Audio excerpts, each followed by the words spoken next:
Nah, pertama kali masuk itu pasti mereka ada penolakan Indonesia. Oh, ini kok Nggak cuma ditolak, mau dibunuh saya.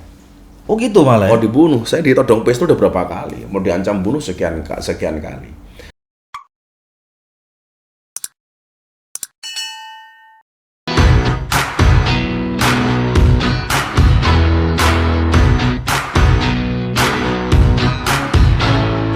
Kita Indonesia merah putih sama. Ini rumah kita bikin nyaman saja. Ini Indonesia tumpah darah kita. Merah putih sama bikin senang saja. Bismillahirrahmanirrahim. Assalamualaikum warahmatullahi wabarakatuh. Salam sejahtera buat kita semua. Om Swastiastu, Namo Buddhaya, salam kebajikan. Warga Indonesia, alhamdulillah jumpa lagi kita di Ahmad Doli Kurnia Tanjung Channel, ADK YouTube and Podcast Channel. Kita seperti biasanya akan bicara tentang wajah keindonesiaan kita yang dengan tujuan untuk bagaimana kita tetap terus bisa memupuk rasa kecintaan terhadap Indonesia dan kita punya kemampuan untuk merawat keindonesiaan kita. Nah, alhamdulillah hari ini kita kedatangan tamu sangat istimewa. Ya. Beliau dikenal sebagai tokoh muda juga, punya komitmen kebangsaan, banyak buat acara tentang kebangsaan, tetapi yang paling penting beliau ini juga Pak Kiai.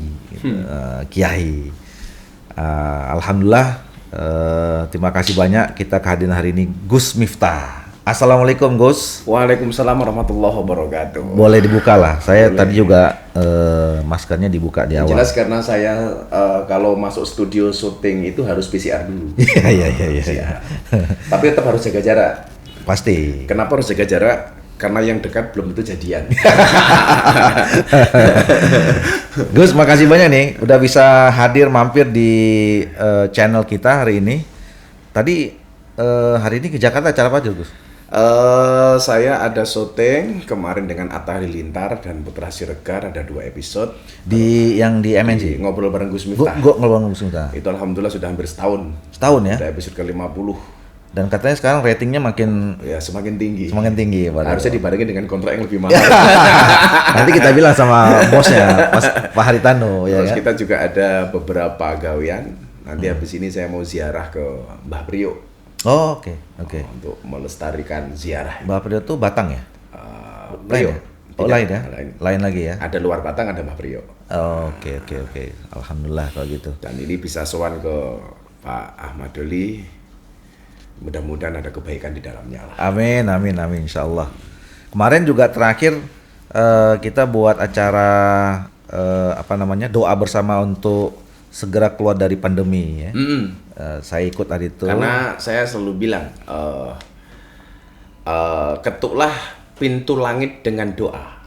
Karena yang terlockdown hanya buminya. Langitnya masih terbuka untuk semua hambanya. Iya.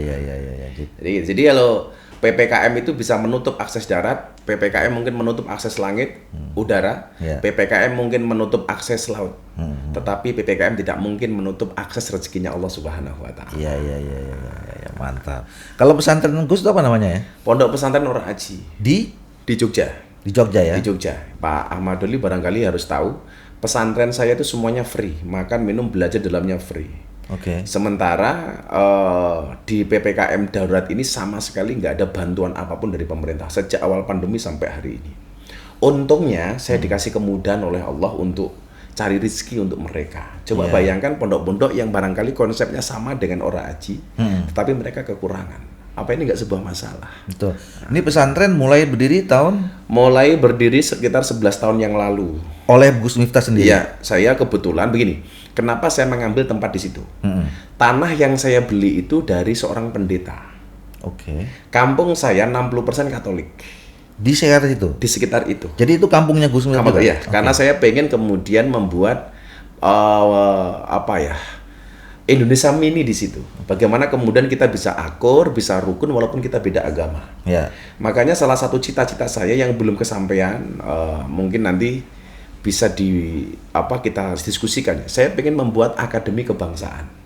Jadi santri di situ kita ajarkan wawasan kebangsaan. Hari ini salah satu PR-nya kan begini, Pak Doli. Jadi dai itu kan harus bersertifikasi kata Kementerian Agama, kata MUI. Lah, salah satunya kan ada wawasan kebangsaan. Iya. Tapi belum ada lembaga atau kampus atau apapun itu namanya yang mewujudkan itu. Saya pengen teman-teman saya dai-dai ini berwawasan kebangsaan. Karena dulu ada pertanyaan wartawan begini, bisa nggak sih sebenarnya model dakwahnya Gus Miftah itu diduplikasi? Di klub malam, di lokalisasi, dan wawasan kebangsaan. Saya bilang bisa. Makanya atas inisiatif itu saya pengen membuat akademi kebangsaan, bagaimana dai-dai ini mampu menyampaikan wawasan kebangsaan kepada jamaah. Jadi tidak hanya berbicara soal agama, tapi juga soal kebangsaan, soal negara. Nah sekarang di pesantren itu jumlah santrinya ada? Kita ada 400 santri yang dari segala latar macam belakang, ada mantan preman, ada yang bertato, macam-macam sesuai dengan tipikal kita lah. Kalau jenjang pendidikannya? Ada yang SD, ada yang SMP, ada yang saat perguruan tinggi. Jadi mereka 400 itu tinggal semua di situ? Di situ, makan di situ semua. Di situ semua. Dan ada 125 anak panti asuhan. Kita pisahkan sendiri. Yang di pondok, yang di langsung itu anak-anak itu ada yang nakal, mantan preman, macam-macam lah. Karena kan saya kalau di dunia malam, di klub malam lokalisasi, saya dikenal sebagai presiden para pendosa. Presiden para pendosa. Karena cara saya merangkul mereka itu mereka nyaman ketemu dengan saya. Maka tahun 2015 sebelum saya viral waktu itu, saya dapat banyak undangan di TV untuk sharing bagaimana saya menyampaikan pengajian di tempat-tempat seperti, tapi saya tolak. Alasan saya sederhana. Allah menciptakan Miftah tidak untuk menjadi orang terkenal, tapi untuk mengenalkan Allah kepada mereka yang belum kenal. Dan saya nggak mau kajian saya di tempat seperti itu menjadi komoditas saya untuk terkenal. Makanya waktu itu viralnya pun itu tidak kita desain. Gara-gara kita pengajian, ada wartawan di situ, kemudian di video, kemudian menyebar sampai lambe turah dan lain sebagainya, kemudian menjadi viral. Nah, pertama kali masuk itu pasti mereka ada penolakan. Indonesia, ini kok nggak cuma ditolak, mau dibunuh saya. Oh gitu malah. Mau dibunuh, saya ditodong pistol udah berapa kali, mau diancam bunuh sekian kali. Tapi saya meyakini tidak ada masalah di dunia ini yang tidak bisa diselesaikan dengan komunikasi, dengan diplomasi. Salah satu preman terbesar di situ akhirnya menjadi jamaah saya. Dan ketika beliau mau meninggal, sebelum meninggal beliau mampu membuat 3 masjid yang barangkali orang yang tidak preman belum tentu bisa. Dia bisa. Itulah hidayah. Iya. Nah artinya kan gini, mereka nolak itu kan karena pasti berpikir ini adalah nilai yang akan mengganggu pekerjaan mereka selama ini kan, pasti gitu kan? Karena produknya pasti itu, mereka pada perubahan. Saya pernah keliling Eropa itu atas undangan teman-teman media pas di Belanda itu saya ditanya begini, kebetulan saya diinapkan di daerah yang dekat dengan Red District. Kalau di Belanda kan Red District itu loh. Jadi rumah yang ada lampu merahnya itu berarti orang jualan lah. Betul. Nah di sana itu saya ditanya wartawan begini, waktu itu dari BBC London. Sebenarnya metode apa yang Anda pakai? Kenapa agama yang berkaitan dengan nilai dan norma itu bisa diterima di dunia malam yang berkaitan dengan maksiat dan dosa? Waktu itu saya sampaikan bahwa kemudian inilah ajaran Islam Ahlus Sunnah wal Jamaah yang mengajarkan agama secara menyenangkan. Makanya kalau Pak Doli lihat YouTube atau pengajian saya itu bahwa ketika saya memberikan kajian itu harus berisi 2 hal. Yang pertama adalah edukasi, yang kedua adalah rekreasi. Makanya value itu bisa diterima dengan baik selama ada edukasi dan rekreasinya. Kalau kita menyampaikan edukasi tidak rekreasi, orang kan bosen. Tapi kalau orang menyampaikan hanya sekedar rekreasi, nggak ada edukasinya, nggak ada nilai, nggak ada value. Nah itu saya gabungkan. Maka saya lihat apa sih sebenarnya yang menjadi kendala anak-anak di klub malam itu. Mereka punya pertanyaan begini umpamanya. Gus, kan itu ada hadis yang menyatakan sholatnya orang mabuk tidak diterima oleh Allah 40 hari. Bagaimana dengan kami di sini?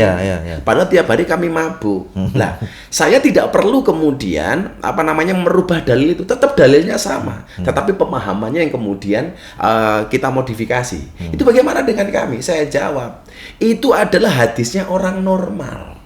Sementara kalian abnormal. Kalau sholatnya nunggu nggak mabuk, sholatnya kapan?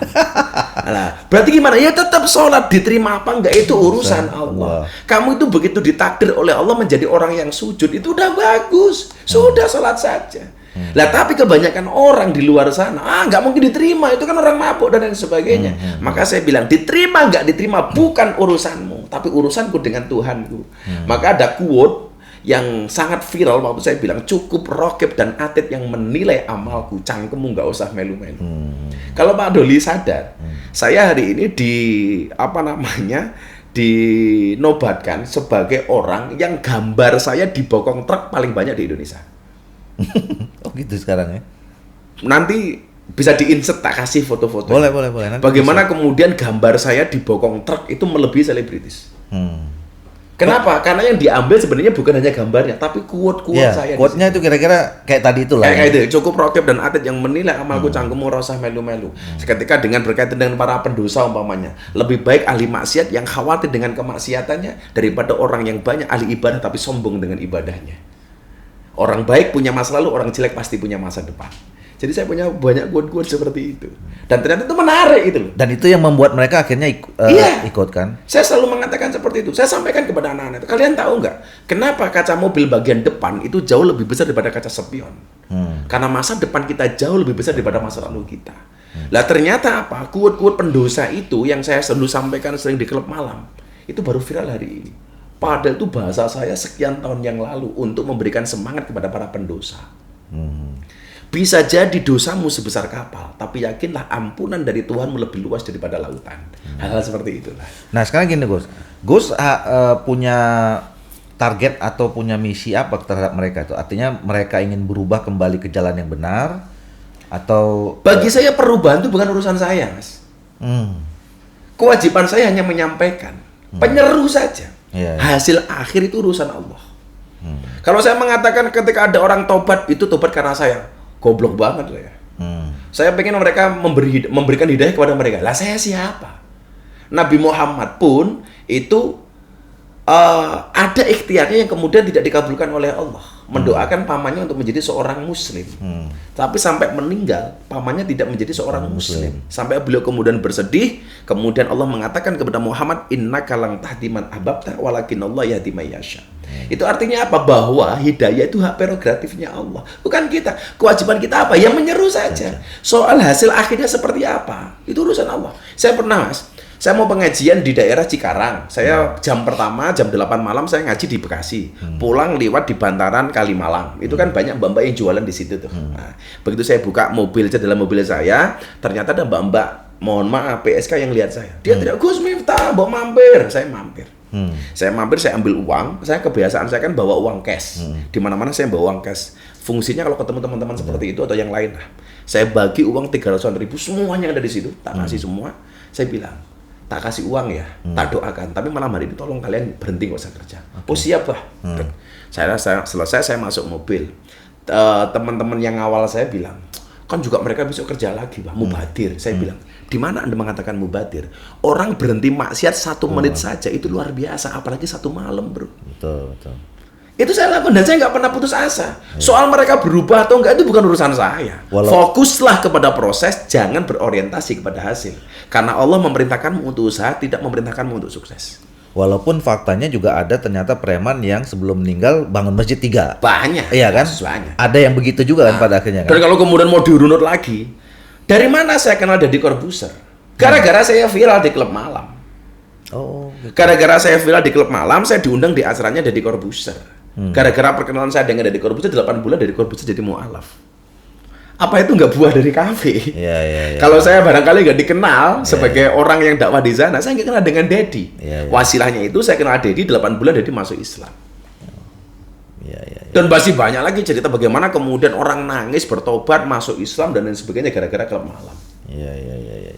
Luar biasa. Nah, sekarang kita Gus Miftah sebelum kenal ke sana sebelum 2017 itu kan juga punya komunitas kiai semua gitu. Ya kan? Nah, seberapa banyak sebetulnya kiai-kiai atau Gus yang sama pikiran gagasannya sama Gus Miftah? Banyak yang menolak. Banyak nolak. Banyak yang menolak. Jangankan di kalangan umum, di kalangan ustadz dan kiai saya ditolak. Kenapa? Kenapa dia? Ya, saya pernah satu ketika pas viral itu diwawancarai oleh sebuah stasiun televisi. Kebetulan ada ustadz juga di situ. Ustadznya ditanya duluan sama pembawa acaranya, bagaimana pandangan ustadz terhadap dakwahnya Gus Miftah di klub malam? Ini memalukan, ini menjual agama, dia bilang. Bla bla bla bla bla bla, itulah pokoknya. Saya ditanya ganti, apa respon Gus Miftah? Saya bilang, mohon maaf, kalau apa yang saya lakukan kajian di klub malam dikatakan memalukan, lebih memalukan mana? Ketika kita melihat kemaksiatan, diam tanpa memberikan solusi apapun kepada mereka. Kita berbuat, ada salahnya, lebih bagus daripada nggak salah tapi nggak pernah berbuat. Betul. Itu saja saya. Lebih malu lah kalau kita melihat kemaksiatan diam. Padahal dikatakan man ra'a munkaron falyughayyir biyadi. Rubahlah dengan tangannya, dengan lisannya, kemudian dengan hatinya. Lah kita harus ada ikhtiar dong ke sana gitu. Betul. Makanya kalau kemudian tadi Mas Juli bilang pengen merubah mereka, enggak, ikhtiar saja. Urusan dirubah itu kan urusan Allah. Yang membolak-balikkan hati itu kan Allah. Iya. Kalau kemudian mereka tertarik dengan saya gara-gara itu silahkan. Umpamanya saya ada orang dari Canberra, Canberra Australia. Ini datang ke Jogja waktu itu, dia minta diislamkan. I will to be a Muslim. Saya masih ingat betul waktu itu namanya Antonio Sokodori. Antonio Sokodori. Ketika saya tanya, kenapa kamu pengen masuk Islam? Karena saya tertarik dengan cara you. Jadi karena ketertarikan dengan how to do-nya saya, dia datang ke Jogja, minta diislamkan. Begitu masuk Islam, langsung pulang ke Australia. Gila kan? Saya juga pernah ketemu di studio MNC saya ketika saya syuting. Ada seorang cewek umur 21 tahun yang bisa dilihat di Instagram saya. Dia dari Islandia. Dia ketemu dengan bintang tamu yang dia datang. Kemudian lihat penampilan saya pakai belangkon macam-macam, dia tanya, who are you? Saya bilang, saya Ustadz, dia nggak paham. Kemudian saya bilang Muslim teachers, baru dia paham. Kemudian saya tanya, you dari mana? Dari Islandia. What is your name? Audurlinda. Saya tanya, apa agamamu? Before I am Christian and now atheist. Saya tanya, kenapa kamu jadi atheist? Because God is fiction. Dia bilang gitu. Kemudian religion, waktu itu dia bilang apa? Agama itu Absurd absurd itulah, nggak masuk akal itu. Terus Tuhan itu hanya fiksi lah menurut dia itu. We are believe in science, not in God. Terus kemudian saya tanya, dia tanya sama saya begini, karena waktunya udah mepet banget, 10 menit sebelum saya syuting, dia tanya, boleh nggak sebelum Anda syuting saya tanya satu hal? Saya bilang apa? Kenapa dalam Islam itu cewek begitu dihinakan menurut dia? Terlalu banyak peraturan, terlalu dikekang. Buktinya cewek harus menutup aurat, harus berjilbab dan lain sebagainya. Beda dengan kami di Eropa, dia bilang. Saya jawab, kamu tahu nggak Queen Elizabeth, ratunya Inggris? Ya, saya bilang saya tahu, dia bilang. Orang menganggap Ratu Elizabeth itu seperti apa? Jangankan untuk salaman, mendekati saja nggak bisa, karena di kemuliaan Ratu Elizabeth di sana. Lah pandangan kami terhadap perempuan itu jauh lebih hebat daripada kami memandang Ratu Elizabeth. Makanya kenapa kemudian untuk menyentuh saja kita butuh pernikahan. Harus dihalalkan dulu. Ditutup supaya kemudian tidak bisa dinikmati oleh semua orang. Kami memperlakukan wanita seterhormat itu melebihi Queen Elizabeth. Hanya dia bilang kaget. Seperti itu ya. Tanpa saya sadari, dia bilang, I will to be Muslimah. Kenal saya sebelum menit masuk Islam, Mas. Alhamdulillah. Ateis. Dan sekarang udah berjilbab, udah bisa ngaji. Belum setahun. Islandia. Dia bilang, kalau tempat kami nggak ada pernikahan. Orang nikah malah dianggap lucu. Ya kumpul-kumpul saja, punya anak selesai, dia bilang. Masuk Islam. Masih tinggal di Indonesia hari ini. Ya. Nah, artinya gini loh. Kita kan membutuhkan sosok-sosok seperti Gus Miftah yang bisa memperkenalkan Islam itu ya tadi dengan secara ramah dan menyenangkan, rekreatif, ya kan, dan masuk akal, nilai masuk, tapi dengan cara ini kan. Ini barangkali masuk ke wilayah berikutnya, soal kebangsaan. Deddy Corbuzier itu nggak pernah saya ngajak sekali dia masuk Islam. Tapi pertama kali saya bikin YouTube sama Deddy yang kita bahas soal kebangsaan. Pertanyaan Deddy waktu itu setelah kita syuting Hitam Putih, tanya begini, Gus, apa pandangan you terhadap agama dan Pancasila? Itu pertanyaan Deddy pertama kali kepada saya. Itu waktu masih ingat betul saya. dia ngambil kamera, teman-temannya anak buahnya itu, yuk saya mau bikin YouTube sama Gus nih. Belum ada podcast. Belum ada podcast. Apa pandangan you terhadap agama dan Pancasila? Saya bilang waktu itu, dalam pandangan saya, semua agama yang diakui oleh undang-undang berhak menjalankan ibadah agamanya tanpa mendapatkan gangguan dari pihak manapun. Pihak manapun. Semuanya boleh. Nah, waktu itu saya bilang, memang ada dua hal yang kemudian hari ini saya lihat. Ada orang yang terlalu sembrono tentang agama dan Pancasila, ada orang yang terlalu kaku. Dulu pas zaman Menteri Dalam Negerinya itu Pak Cahyokumolo waktu itu, saya pernah bilang itu. Jadi ada pihak-pihak yang mengatakan begini, diskriminasi agama di Indonesia itu berangkat dari kolom agama dalam KTP. Maka kami mengusulkan kolom agama dalam KTP dihapus saja. Saya ditanya sama Pak Cahyo, pendapat Gus Miftah gimana? Saya nggak setuju. Karena bagi saya itu identitas yang harus saya banggakan dong. Anda orang Nasrani, agama nama Saferius agama harusnya bangga dong. Anda Doli Kurnia agama Islam bangga dong gitu. Maka saya nggak setuju kalau kolom agama dalam KTP dihapus. Tapi saya setuju kalau kolom kawin atau belum kawin dihapus. Itu urusan lain. Itu urusan lain gitu loh. Itu ya urusan lagi-lagi gitu loh. Jadi banyak yang kemudian sembrono gitu loh, macam-macam. Tapi juga ada yang mengatakan apa ya? Ini Pancasila itu tidak cocok dengan agama, kan juga ada seperti itu. Maka harus kita ganti dengan sistem khilafah dan lain sebagainya. Ini orang-orang yang gagal paham terhadap arti bangsa dan arti agama. Itu kita bahas sama Dedi. Jadi selama perjalanan 8 bulan, Dedi banyak bertanya tentang kebangsaan, tapi nggak pernah saya kemudian agama macam-macam. Yuk kamu masuk Islam, nggak pernah. Jadi kalau orang Sultan Gus Miftah itu memprovokasi dia masuk Islam, enggak. Bahkan kemarin saya didatangi sama pendeta teman saya dari GBI, pendeta Gilbert Lumindong itu, datang ke pondok saya. Bikin YouTube judulnya apa coba? Kenapa sih kamu banyak mualafin orang-orang? Tapi dia nggak marah. Dia nggak marah. Karena ketika saya ditanya, kalau Gus Miftah pendapatnya gimana kalau ada orang Islam masuk Kristen? Ya, urusan dia toh. Saya punya urusan apa untuk intervensi kepada dia? Kecuali orang itu konsultasi sama saya, Gus, gimana kalau saya pindah agama, minta saya nasihati. Kalau enggak, urusan saya apa, Pak? Saya nggak punya hak untuk melarang dong, gitu loh. Urusan dia. Ternyata pandangan seperti itu sama teman-teman gereja itu keren ya, Gus ya itu. Jadi judulnya tuh provokatif banget. Kenapa sih kamu kok banyak mualafin orang-orang saya? Tapi tadi balik lagi ke soal lingkungan kiai ya. Tapi ada juga kan kiai-kiai yang dukung. Kayak tadi soal bangun gimana tadi pesannya tuh? Kayak Habib Lutfi. Habib Lutfi Pekalongan. Watim Pres. Ya. Beliau pembela saya dari awal. Dari awal. Ketika ramai itu beliau pembela. Ketika ditanya wartawan, kenapa Habib membela? Miftah itu bengkel. Namanya orang bengkel, ya ada kotornya dong. Tapi tidak semua orang bisa bengkel kayak dia. Itu bahasa Abah Lutfi.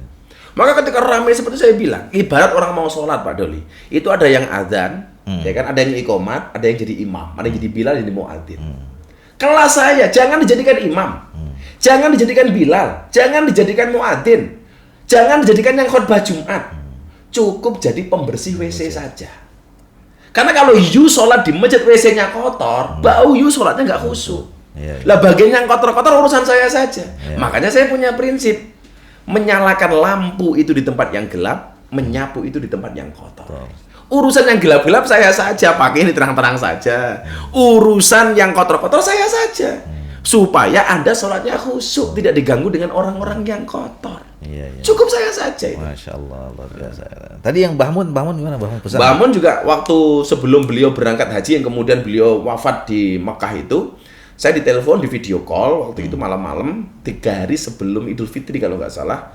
Yang telepon asisten beliau, tapi ternyata yang ada beliau.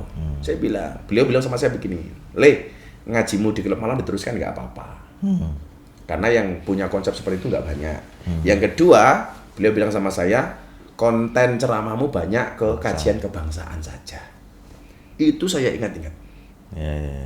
Makanya kenapa saya ini banyak berbicara kebangsaan di Instagram saya dan lain sebagainya, karena ada wasiat itu. Ya, alhamdulillah. Oke, warga Indonesia, nanti kita masuk nih soal kebangsaan. Tadi kita udah banyak cerita tentang peran aktif seorang Gus Miftah di dunia yang mungkin jauh dari pembicaraan soal Islam, soal agama macam-macam, tapi ternyata bisa masuk. Nanti kita masuk pesan Bahmun yang kedua kepada